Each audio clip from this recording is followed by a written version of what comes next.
Hi, and welcome to another Pi Crowdcast. Today, our guest will be Mat Ellis, founder and former CEO of Cloudability, a company that went through both Pi and Techstars, as well as raised venture capital from Founder Group. Matt will be talking about what it takes to take a company from concept all the way through exit. He'll be talking about raising venture capital and acquiring other companies. And make sure and stay tuned till the end, where Matt talks about being more human as a company and corporation and how to do well and do good at the same time. So without any further delay, let's get into this Q&A. Hi, and welcome to another Pi Crowdcast. I'm Rick Tarosi, co-founder and general manager of Pi, and I'll be your host today. Today, we have with us Mat Ellis of Cloudability. Hi. Matt's experiencing a little bit of a delay. You know, across state lines, the Columbia is a very large river, so we've got a little bit of a delay. So if he takes a second to respond, that's all that's happening there. He's lost in thought while coming up with the response. So if you haven't been to Crowdcast before, just a few logistics. There's chat over on the side where you can chat with other folks who are here. I will pay attention to that and try and monitor that as well. And we'll drop links in there from time to time as warranted. But the most important part of Crowdcast is the Ask a Question button right down there, which is your place to ask questions of Matt that you would like us to cover during the show. So even if you don't have a question, the other nice thing about that feature is you can jump down into that and look at what questions have been asked. And if there are questions you really like, you have the option to upvote those questions. So the best part there is that means we'll be able to pay attention and focus on the issues and questions that are most important to you. Okay, so let's get going with this. And Matt, why don't you provide us with a little bit of background on Cloudability and your journey as a founder, please?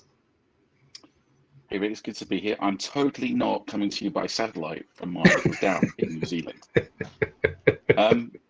Yeah, I'm originally from the UK, one of those Brit T-boys. I've been in the Oregon area for about 10 years.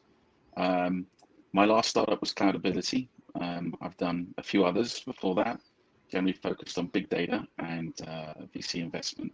So you don't have to worry about details like making a profit, you just have to grow like that. And spent the 90s in London building some really big infrastructure. And it was really cool, build these giant machines for big corporations like Pepsi Cola.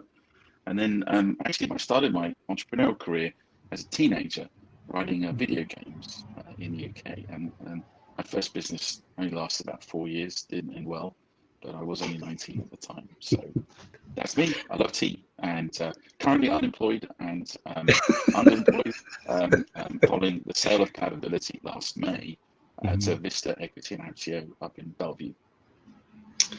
Maybe take us through a little bit of, because you're one of the few folks we get the opportunity to talk to who's taken something from very, very concept stage through successful exit and remained the CEO and founder the whole way through. So maybe take us through the Cloudability story a bit.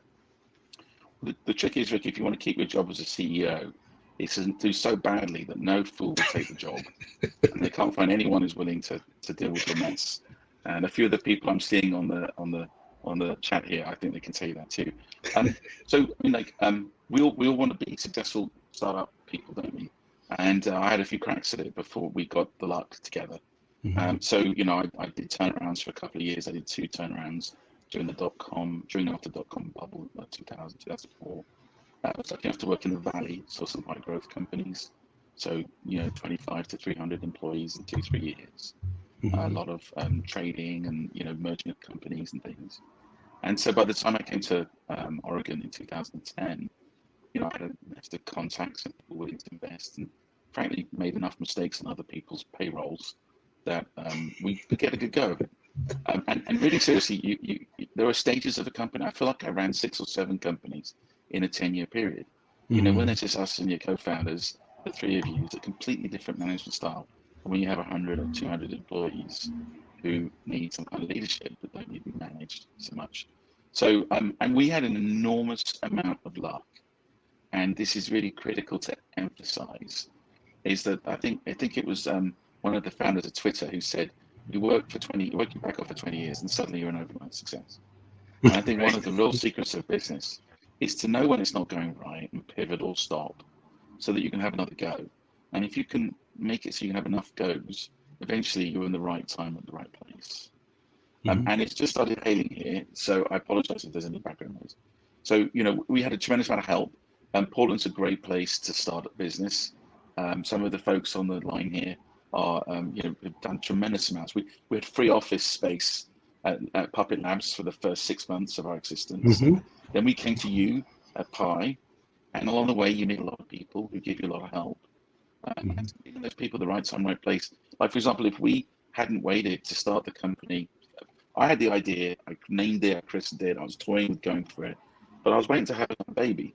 And then when I did get going, one of my co-conspirators, he rocked up and he was waiting to have another baby. We had twins.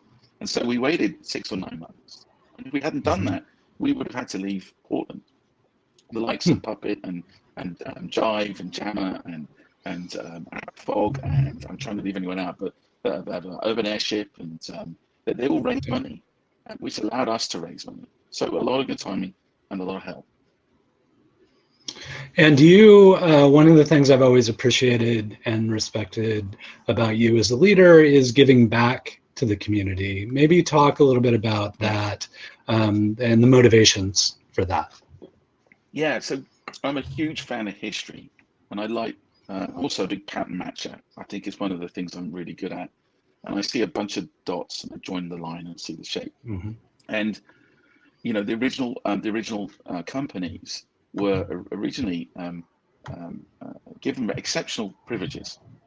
Queen Elizabeth I signed these secret documents to allow companies of men to go out and be pirates and steal Portuguese and Spanish gold. And the exceptional privilege they got was they weren't going to get hung for piracy in return for the exceptional impact they were making on England's treasury. Okay, and so business has always been about profit and that fundamental contribution to society. Many of the biggest and most impressive businesses we talk about, like Ford, Walmart, Hewlett-Packard, you'd be surprised to find out that their founders were almost more about their legacy and the ripple that their companies made in their communities than they were necessarily about the dollars and cents. Dollars and cents are critical to keep going. You can't keep going without them. And I feel that in modern capitalism, we've kind of lost sight of many decisions. There's a person on the other end. And kind of part of what Cloudability was about wasn't just doing cool things with giant sets of data and really cool people. It was about trying to demonstrate how one could be aggressive in business and successful in business, I hope. And at the same time, remember the people involved. And that's why our first major investment was from the Foundry Group, people like Brad Feld and Jason Mendelson. They started a venture capital fund explicitly to address this. They felt the same way. The business can be a great force for good, but has to take into account the human impact, the profit and loss and the balance sheet for the human side of it, as well as the numbers side of it. How have you been affected, if at all, by this pandemic? Have you been able to just kind of keep your head down and keep on keeping on, or has it had effect on you and your family? So down here in New Zealand, I mean, up here in Battleground, we don't have the same challenges that you have in Portland. And as I said, I'm unemployed. So I'm currently learning I've always been a huge fan of education. You know that. Education has changed my life. But I'm an even bigger fan of education. Seeing the skill at which teachers have to engage students, I'm finding it much tougher to engage my 3 kids into their education than it was to rally the company to work harder and get more done. The main factor is just a lot of conversations with people whose world has changed. And an example, I have one friend who raised a bunch of money for a travel startup on March 10th and gave it back and just wound it up. A year of his life lost, but like, hey, at least it happened now, not 6 months later. Another friend whose business has 100x'd the revenue from a multi-million-dollar base till their product is that much in demand, and a whole range in between. And in particular, non-profits are facing a very bleak future. If you're responsible for corporate membership or corporate sponsorship, you have a really hard couple of years ahead of you. So just basically engaging with pretty much everyone I've kind of engaged with the last 10 years, and hearing and listening, and sometimes supporting or directing, listening, reflecting what could be done. But I really feel like waiting for the post stimulus period to hit, I think it's going to be a lot harder than people are thinking. Well, and I was curious. I mean, you were kind of in between the last thing and the next thing. Is this delaying any activity for you, or is this kind of just a welcome pause? It's reordering things. Yeah. So, like if you are trying to do anything that requires a lot of cash right now, probably best to wait. And if, on the other hand, you are going to thrive in an environment where other people are needing cash and you can do it without, you're probably going to do really well.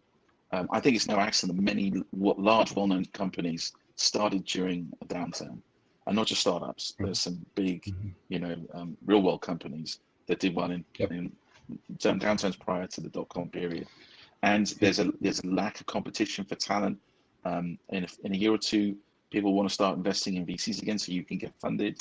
And I think it's actually a great environment where it's cool to be cheap. There's a lot of kind of, how good does your office look and how good is the coffee when you're at peak startup time. But now it's like, oh crap, being cheap actually can be a really good mode to be in. And when we started Cloudability, as you well know, we kind of came and overstayed our welcome in your labs. Yeah. And between you and some others, we did the first 18 months with no rent. And it's not just the cost savings. Emotionally, our team were very scrappy because they're like, we're in someone else's office. We're a true startup. We're on this, we had this terribly small kitchen. Remember the kitchen at Pi? In the old Pi building? It was like being on a ship. It was like everything had it's like on a galley rather than a kitchen, right? And I think that gave no forks. We had no forks the whole time. We didn't give a fork. I know, yeah. So anyway, terrible joke. I'm sorry, but I think that it's a great time for people thinking about starting a startup. If you're not going to lose your house, if you're not going to end up homeless because you had a go at this is a great time to start. Well, and you and I both have been through this a couple times at least with previous downturns. Like, what to you is either different or at least from an objective kind of academic standpoint, more like interesting about this time around? What should people be thinking about as we start to come out of this? The last recession I went through when I wasn't involved in running a startup was 1981. And I realized that the other day, maybe I feel very, very old. But and there's some things which are strikingly similar. There is a massive unwillingness to accept it's going to be bad. If you look at the 2000 recession, I remember the first big dip of April 10th, 2000. It was over 2 years later before we hit the dip. It was the fall of 2002 before we hit the bottom of the 40% drop. And I think what's different this time is the disparity between unemployment and the destruction of economic value and what the markets are doing is even more shocking than ever. It's extraordinary to see markets go up when by any measure, these businesses are going to do very poorly. And if you think about three groups of people, there are people who work for companies that have permanently closed. There are people who, a couple I know, one is a self-employed trainee, the other one runs a restaurant. And they're going to be down about 50 grand, even if everything opens up in 3 months. And then if you imagine the third group of people who imagine the government gives you all that money back. So all the losses in the downturn you got back. You're not going to be spending any of that because you're worried about the next 6 to 12 months. So there is going to be a very severe economic downturn. And I don't think it's going to be as bad as the Depression because of the level of support that governments are used to giving. In the Depression, we raised interest rates and cut government spending. and in this one we're doing it different. But I think it's a once in a century activity, event, this virus, and I think it's going to be a once in a century recession. Yeah. Well, and you talk about earlier you were talking about this kind of the humanity and the community kind of aspects. I think that's one of the things I've been. If there are any positives to take away from this experience, it's that it is a global experience, and I'm really appreciating that understanding of humanity and that everybody is going through similar versions of the same thing. All you kids under 40, and that's a joke, by the way. I mean, you've never had a moment where everyone's watching the same thing on the television, unless maybe you're a soccer fan. But I remember when the first space shuttle took off, for example, it was a Sunday, I think, in summer of '81. The whole world watched it. It was like everyone got a TV is watching this thing, and this is kind of, I think, an interesting experiment to see what happens when everyone's talking about the same thing. Whereas for so many years we've been talking about our own little narrow niche of things. So. Yep. I have the pleasure of chatting with Matt quite often. The rest of you, a lot of you in the chat room I see do as well, but some of you don't. So we're going to work on getting to some of the questions that folks have posed. And if you arrived late or haven't used Crowdcast before, just look down at the bottom of your screen. There's an Ask a Question button there. If you click on that, not only can you submit questions, but you can also upvote questions that other people have asked if you would like us to focus on those. And again, Matt is experiencing a little bit of delay. I'm even seeing a delay on my own screen. So the issue is me, not Matt. He's just getting my audio a little later. So if he pauses before the questions, that's what's happening there. So let's get started. Matt, can you share some lessons you learned the hard way? This can be from any point in Cloudability's journey, from Pi through acquisition, or it could be a life lesson unrelated to work. There's a bunch of stuff that just immediately leaps to mind, and I'll be very brief because they're like, you either believe them or you don't. The first is things get bad real quickly, but they get good real quickly too. And so if you don't have tenacity, you won't be around when they get better. Another one is always trust your gut. The third one is be complete maniac about values. Every time I've kind of let a core value slip because I wanted to keep that person doing great work with us, but was worried about this or that, it has really jumped up and bitten me when I needed it the least.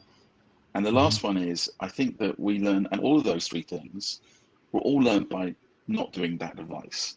So I think we learn a lot more by sharing our errors and our learnings than we do by saying I was successful. I love that book. I always get the name of it wrong. The Hard Things Are Hard, or The Hard Things About Business. The Hard Things About Hard Things. Yeah, the Hard Things Are Hard. I really respect him as a businessman and as a capitalist, as an investor.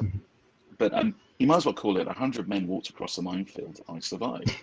And some parts of the book, to me, read like, well, I did this funny walk, or I saw this tuft of grass and I was certain there was a mine under it. The person who stepped on a mine and heard the click and tried to get off and failed has got an awful lot more to teach us about walking across the minefield. But in our culture, we eschew vulnerability and honesty about, well, yeah, that didn't work out. This is why it didn't work out. And I think if we were able to be a little more open with each other and kind of silence, this is what went wrong, or don't do this, kids, it was too late for me, but you can still save yourself. I think we could learn a bit more and get there with a bit less pain. Those are 4 things. Cool. Thank you. And this is a good segue into this next one.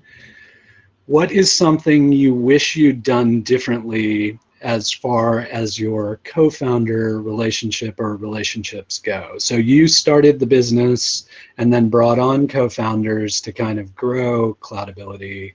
Were there any missteps there or things you wish you'd done differently? One thing I think I did well at was the talent of co-founders is such a force multiplier early on. We absolutely wouldn't have had a business without co-founders. And the other thing co-founders do, by the way, is they stop you from making dumb decisions. So there's always some blind spot we have. And for me, it was I wanted to get the product right before we released it. And they were on my back from the first day to get the product out there, even though I thought it wasn't ready. And I was absolutely right. It wasn't ready, and everyone yelled at us. And they yelled at us that we were doing the wrong thing. And we were spending half of our time developing one half of the product that everyone hated. And if we got it out there a few months earlier, we would have saved 50% of our effort. So co-founders can be really strong. One of the challenges of a co-founder is co-founder conflict. And it's like almost like dating. If you started off with, hello, I snore, I'm a vegetarian, and I have very suspect political views. And one of those three things says, oh, that's just a showstopper for me. Great, thank you very much, we'll save some time. But people don't do that, they put their best side on.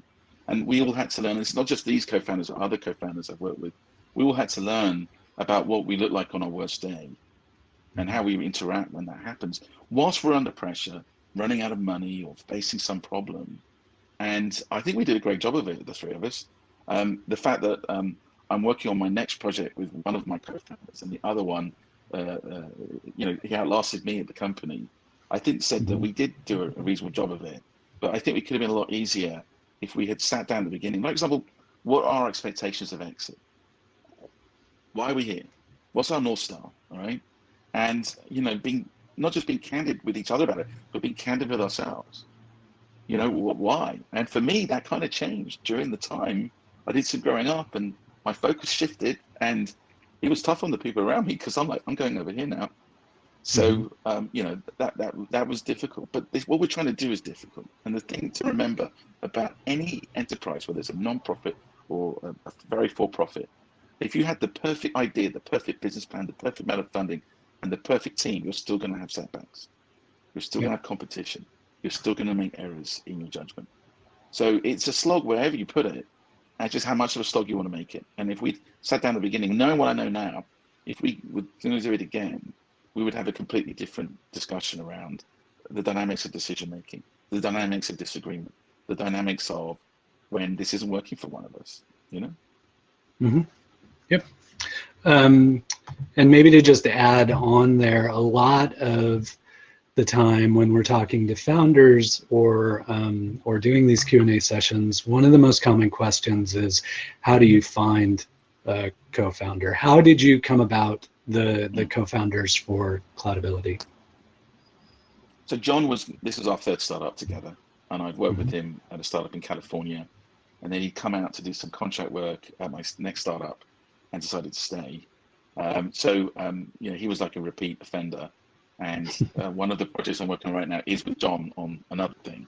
So, we just know we work well together. And for JR, it was interesting because JR and I had done lots of projects together, but more in a kind of this bit, that bit.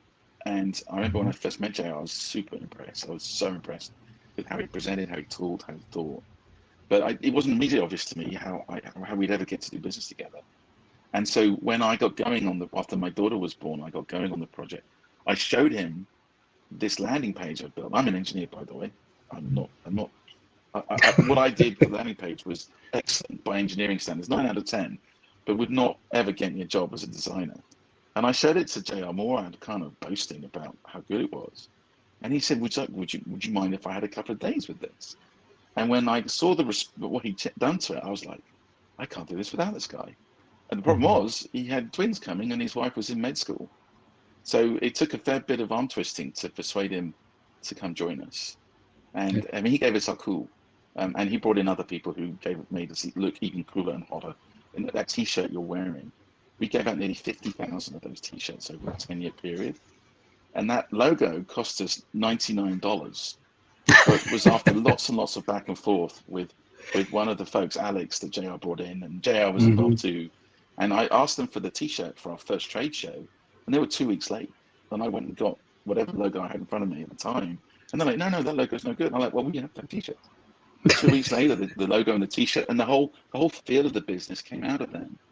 And that coolness, that heat early on, it just gave us such a lift, such an advantage that we looked so competent and the product looked great because people saw the cool, So the timing was lucky. But I think also the attitude of, I'm just not even going to attempt to do this by myself, but being open to what kind of talent runs in front of you.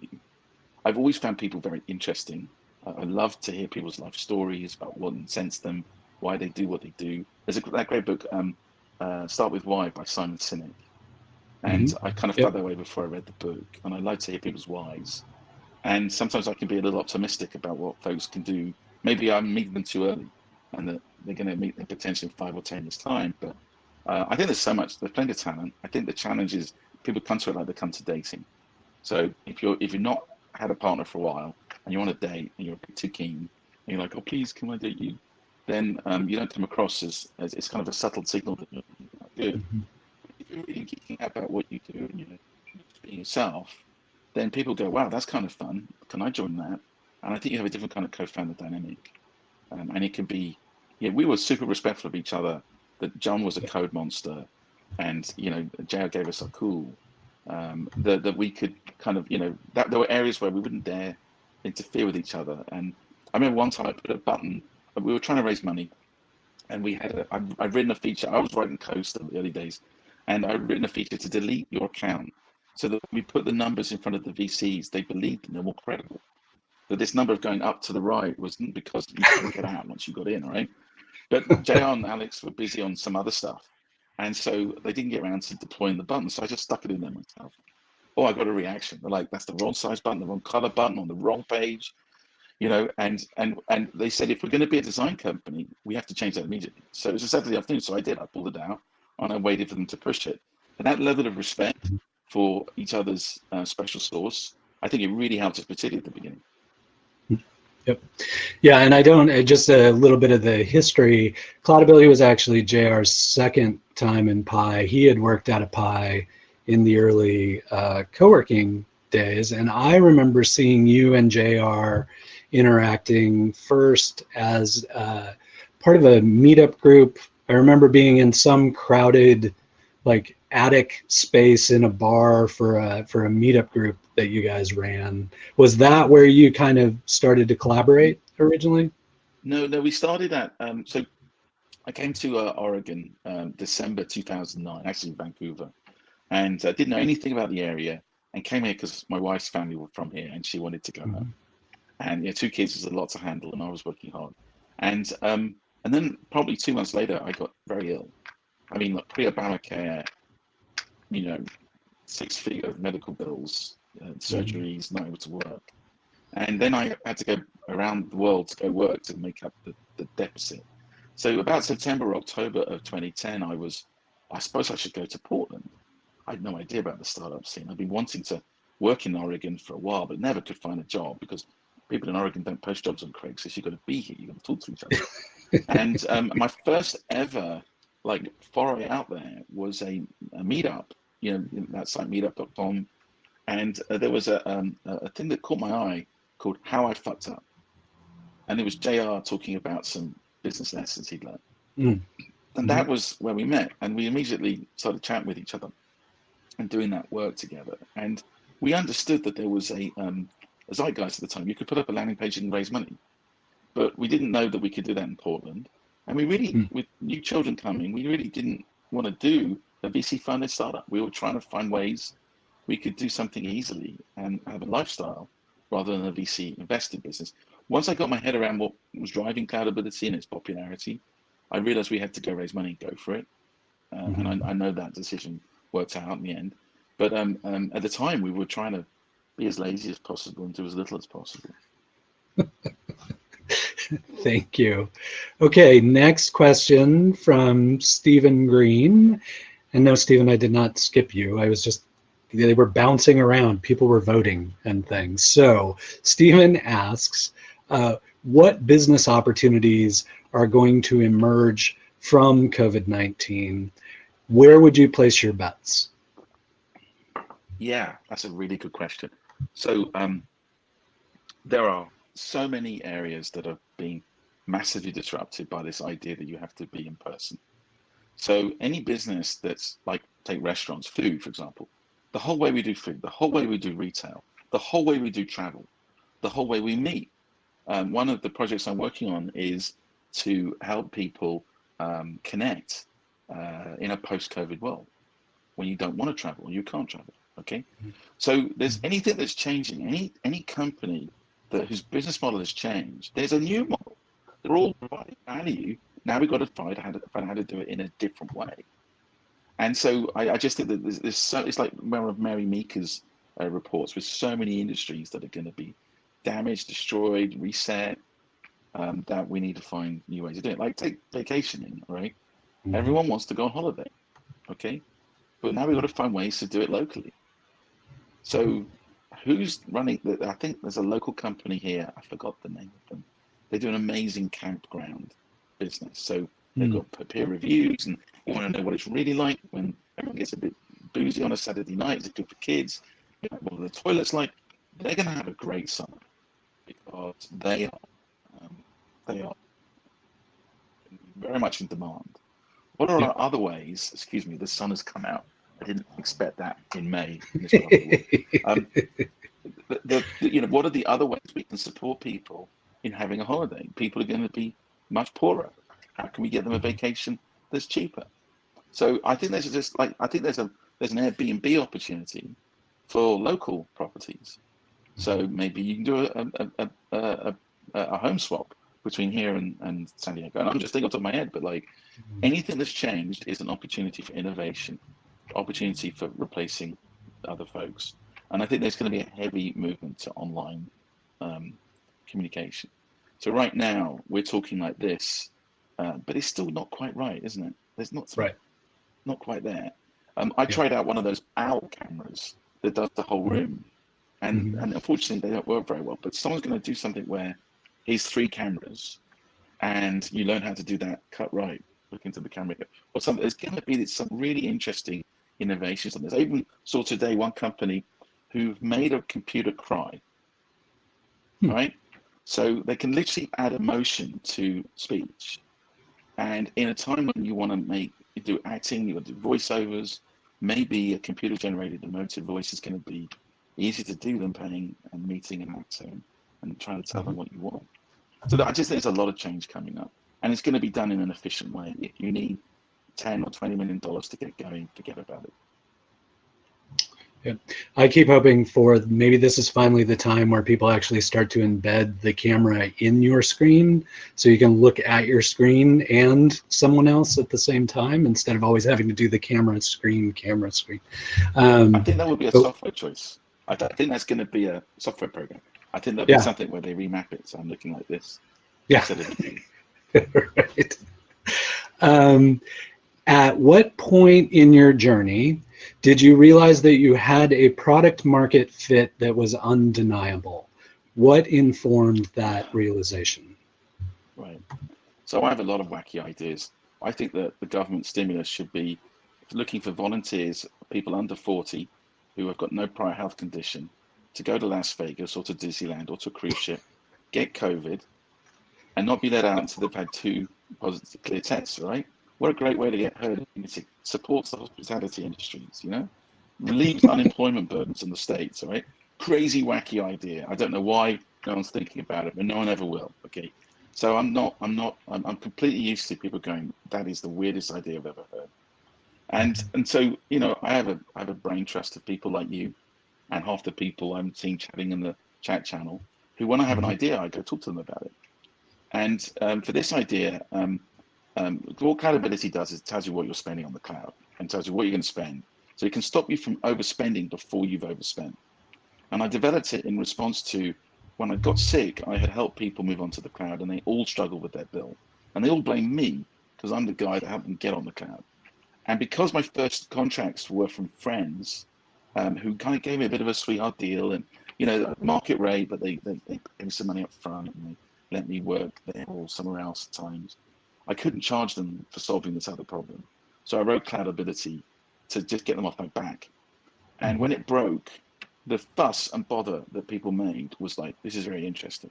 So then I took the idea of it to a few folks that I knew. One of them is now the CEO of a very well-known company, but we'd worked together at one of the startups. And at that time, he was the entrepreneur in residence at a VC.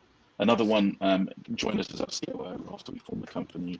I took them to these people, and they just freaked out. They said, this is a really good idea.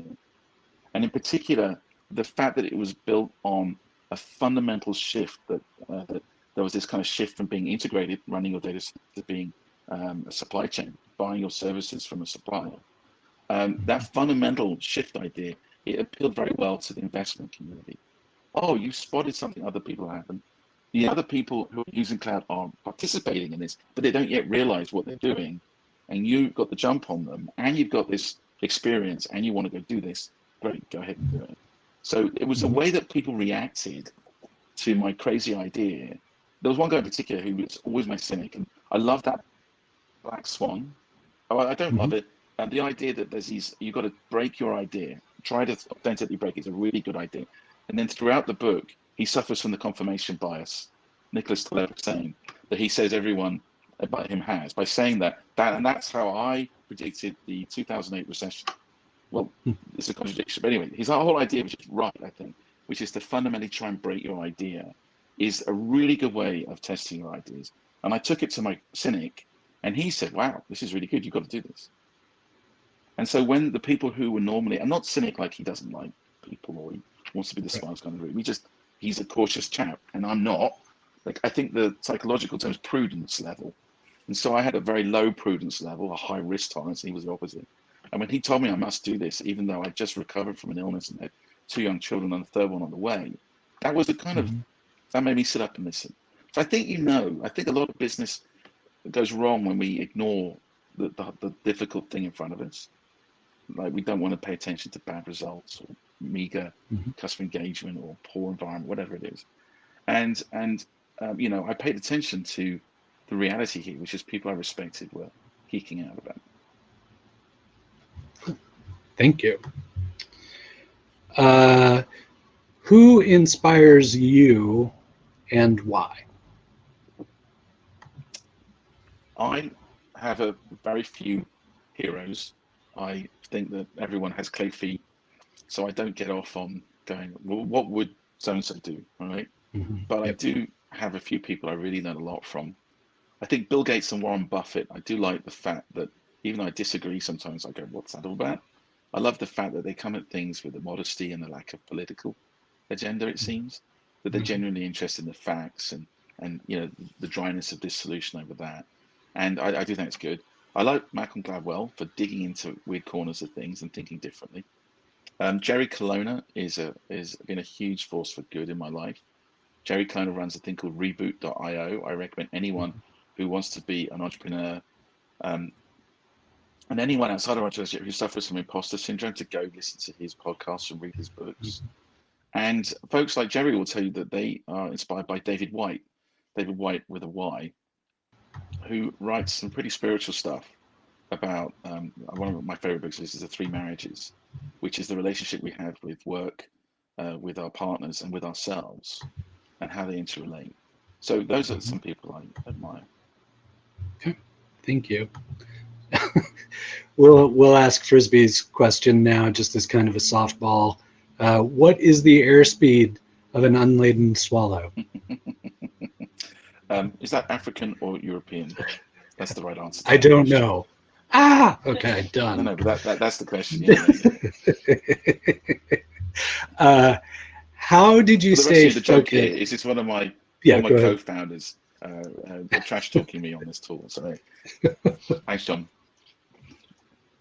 So, next question. How did you stay focused when so many things were distracting you or could have been distracting you while you were growing Cloudability? There's this great system called Getting Things Done by Dave Allen, and it's all a psychological trick. I love it. It should be called Not Getting Things Done. So there's this psychological thing. I always get it wrong. It begins with a Z, but I can't remember the name. There were a bunch of psychologists in a restaurant in Berlin 120 years ago. They're having lunch, and their waiter can't read or write. But he's remembered the name, the orders exactly of 20 psychologists, and being psychologists, they're all ordering off the menu. Later that day, one of them has to come back to get her hat. She left it behind. And when she found the waiter, she was stunned to find out that he couldn't remember her. And she looked at this, and there's this effect. He said, it worries me, I haven't got your order right. And then when I've got the order right, then I forget it. And so the whole thing, I believe, behind Dave's system, and Dave might have a complete view on this, I don't know, I haven't ever met him, is he lives in Portland, or he lives in Oregon, but he lives locally. Is that when we write it down, we can quit worrying about it. If we believe that we are focusing on the most important things, so many things don't matter. So few things really matter, but we're trained to care about them all. So by writing them all down, every so often I go through and I delete most of them. I have you might have an inbox bankruptcy day. I have a GTD bankruptcy day, where all these things are irrelevant. I wrote them all down. And it's given me an ability to really focus on the most important, high value things, rather than constantly being distracted by our inbox. And I still struggle with this. I still have a feeling of relationship with people that I find it hard to ignore them.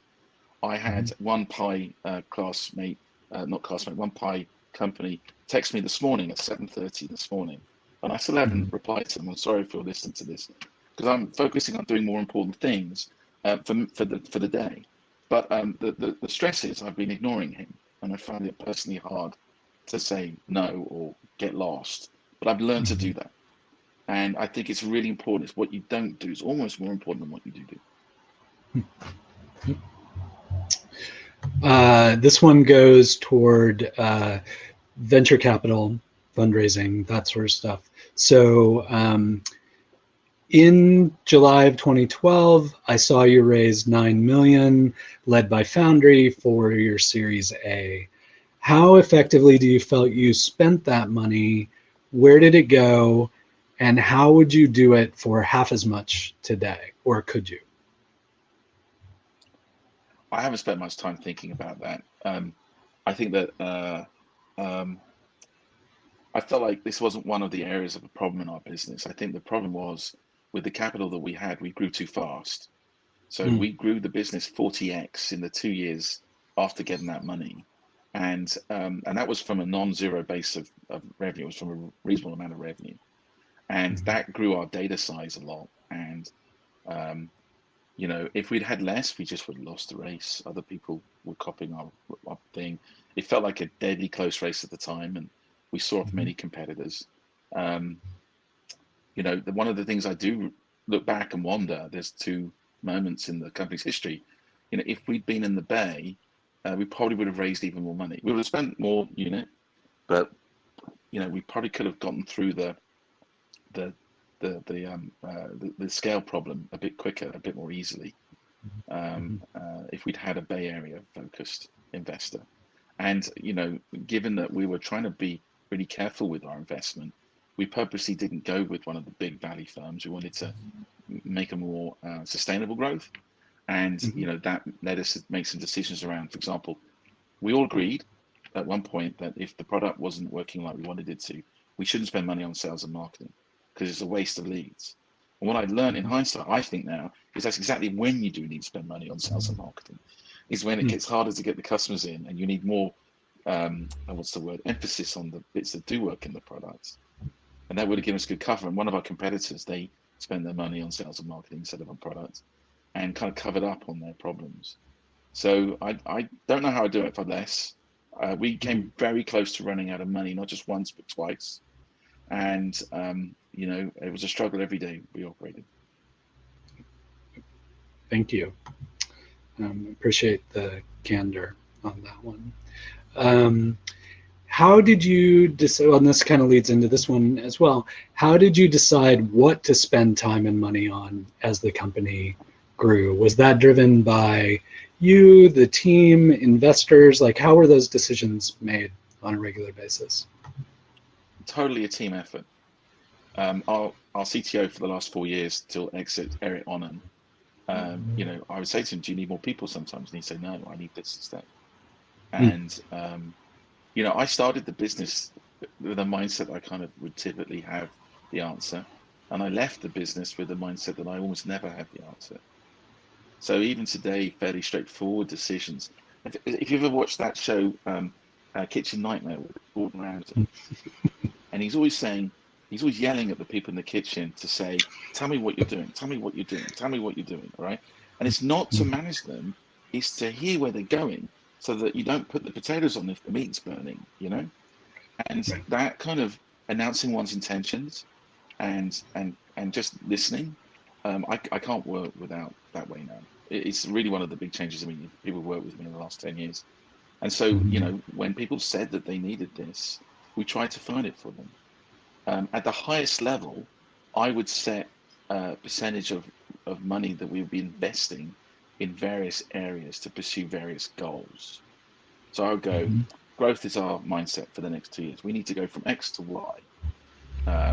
And so I go, right, we're going to up the percentage of our budget that we're going to spend on marketing to achieve that. Or we have to solve the scale problem. So we're going to change the fraction towards more engineers. Or we need to develop the product. And I would test these high level, one pager on my board and on my colleagues and on my advisors.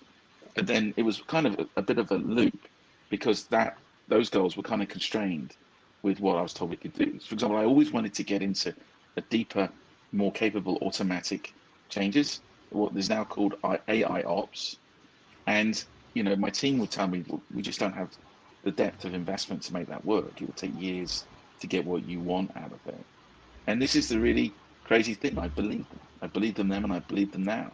It was a really difficult personal decision, because I always wanted AI ops. But I believe them. I'm not going to tell you, you can do it. And I think, again, something of the cult of the CEO is people yelling at folk and firing them until they get what they want. And personally, I've tried both, and I've had better results from the hiring people you trust and honor, and believe in them when they tell you the difficult truth. And I wasn't always very good at that, but I've got better over the years. Bit of a rambling answer, but hopefully answers the question. Thank you. You mentioned earlier about a lot of this being timing and kind of good luck or good timing. Maybe this question kind of starts to address some of that. What magical serendipity did you experience on the Cloudability journey? What things occurred that you just simply didn't expect, but really moved the company forward? I think the three serendipitous things was, one, delaying the start because of our children. Fundamentally changed its direction of the business. Two was then walking into an environment of amazingly available capital. I don't want to call it easy, but I can't believe that we had 7 employees and $12 million in the bank. It was like, what the hell's going on here, And then 3 was the arrival of Eric and his team from Ripfog. So this growth had burnt out our team. They were struggling to figure out how to resume back to growth. And our business has fundamentally always been about data. So the only thing I could have done was to take less data. And then we're just a reporting tool or, a recommendations tool. We're not going to be data driven. It's going to be a kind of, here's your report and press your button. And I felt like I'd rather shut the company down than let go of this. I didn't think it was valuable. I didn't think it was worth our time to pursue being a GUI for Amazon's cost reports. I felt we needed to bring new data to the table. And so Eric and Alok and Paul and Farah and Dave Hirsch were running a company called Ripfog, which they're very modest about, but was an incredibly sophisticated view at trying to find out which salespeople would be the best in the future, and what things that worked and things that didn't work. And I found out later that one of them, the daughter, Dave's daughter, was diagnosed with some condition. That meant he wanted to focus on that. And so now they're at a junction of the road, and they have to raise more money and hire a CEO, or they could come work for folks like us. And I know they were talking to other well-known companies in the area about maybe joining them. And then Alex Gomez, our creative director, he introduced us at the right time. And, it was just incredibly timely connection of the dots. And they joined us, and they transformed our technical capability. We were at a terabyte scale before. Now we went to hundreds of petabytes. They literally, in the last 4 years of the company, we reduced our cost to process a terabyte of data by 97%, which basically meant we could process 30 times more data for the same bill. And it became a major difference in our company. So those 3 things, and I could talk for an hour about random connections. And Portland in the last 10 years has definitely become a place where there's enough pressure, there's enough molecules in the vial of gas that these connections happen on a regular basis. Like bumping into Nick Wade at a startup weekend at the OTBC in Beaverton, And Nick he's still one of the more active OVF angels, and he got us a whole bunch of angel funding. And I look back now, and I think, well, maybe we would have run out of money that first year if it wasn't for that knock-on connection. So I could go on, but those are the three big ones. Cool. Thank you. This one is about customer validation. Any advice for how one should conduct customer validation in these times? So if you're struggling with that product market fit or need customer feedback, any recommendations for how to handle it in the current situation we're in? No, but I can tell you how not to do it. So these are some signs that, for me, in hindsight, meant that we were not actually doing our best at this. So one is I thought we had three types of customer, and we didn't. We had one. So I was trying to serve three markets at once instead of the one big one. And we had this new trade show turn up called reInvent in October 2012. And just over and over and over again, I saw the same people walking up. They were literally like this. They dressed the same. They looked the same. And that's when I realized that's our customer. Okay. And then if you can't quickly and easily explain what your company's doing, then you're probably layering several things. And to remember, it's what you do for your customers, not how you do it. So if you can quickly and succinctly go, this is how we do this for these people. These are the people. This is what they look like. Then you're probably on the right track. And I spent too long. I could have been quicker. Now I've done it. I wouldn't start a business without being able to do that. But at the time, I kind of had this idea of a much bigger system with this and that, all joins up and it does this. And that's a 20-year project, not a 10-year or a 5-year project. Yep. You always had an open door policy to your employees. Why was that important, and what was the original impetus for that? So impetus is, I'm sure anyone who's run a group, never mind a company, about when someone quits and you find out all the bad things they were doing or how they fucked up or whatever, right? And that led me to believe that I was never getting the skinny. So I set out about how to create some real honesty and safety, between me and my colleagues. And so, this was just one part of a much bigger focus on trying to build a bridge of trust so that we could talk about more difficult things. And we didn't always succeed at that. But I think we did a reasonable job of it compared to what we've done if we hadn't focused on it. An example is, in our all hands every other month, we would ask people to submit anonymous questions. Any questions, they could be anonymous or non-anonymous. And I would read out all the questions, even the tricky ones, challenging ones, so that people, even if I didn't get to answer the question or they didn't like my answer, people didn't ever hear that we were trying to put something under the rug. And so the open door policy, and I actually went further. We had there's a program called Contactually that lets you make sure that you stay in touch with people. If you haven't sent them an email at a certain time, then it bugs you to send them an email. And so I would meet in person with any employee I'd not sent an email to for a year. So you got to have a conversation at least once a year. That's for 100 plus employees. So, because I needed you to know that I wanted to hear from you too. And it's amazing how a coffee with an employee who you don't have any reason to talk to on a regular basis, or even just a walk by, translates into them coming to you when they have a concern, or coming to their boss and saying, should I bring this to Matt? And it just creates a bigger, there's a lot of violence and dominance that goes on in workplace.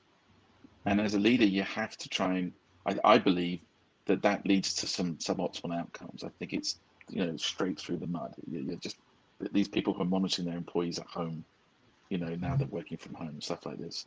And so it was important for us to create a culture where everybody was heard and that violence and dominance, which still happened, not knowingly, not willingly, but like it was diminished and that you could stand up and talk about it.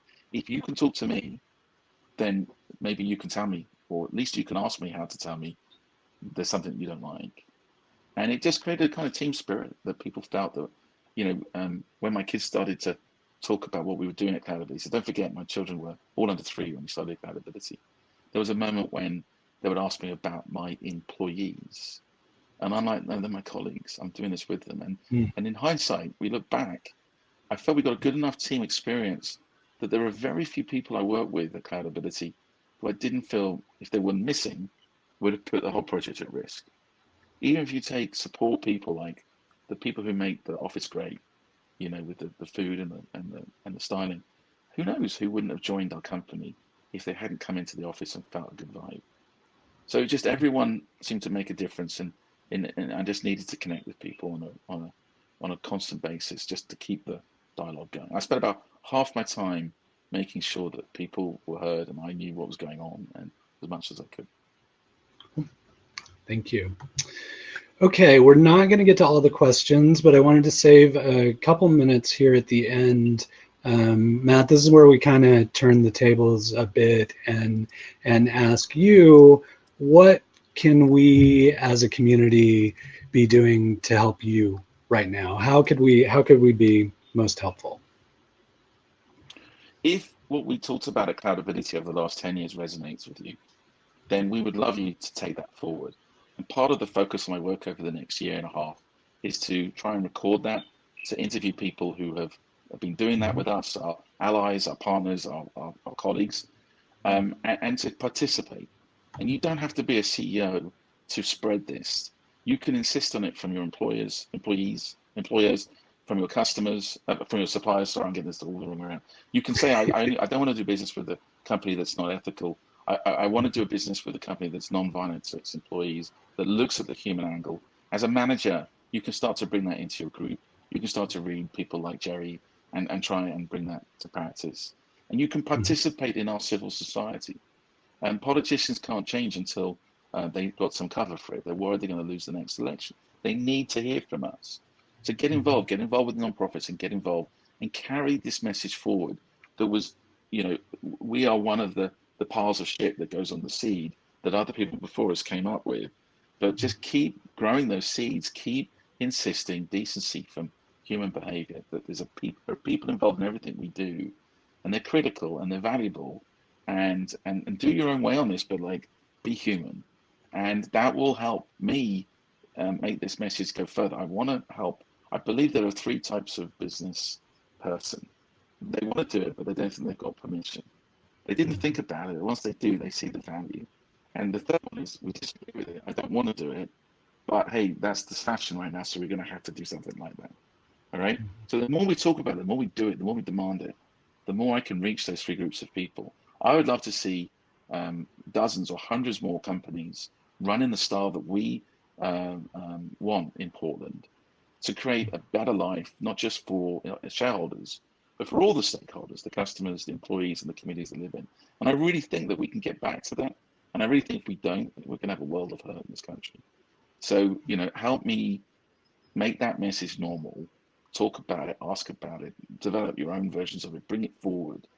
And I put my email address in the, did it take it out automatically? No, there it is. So xcloudymat@gmail.com. You got ideas, you want to talk on a podcast, you want to, get some practical help in doing this. One of the projects for the next year is writing down some of the processes, some of the things we tried that didn't work, some of the people who helped us and their views on this.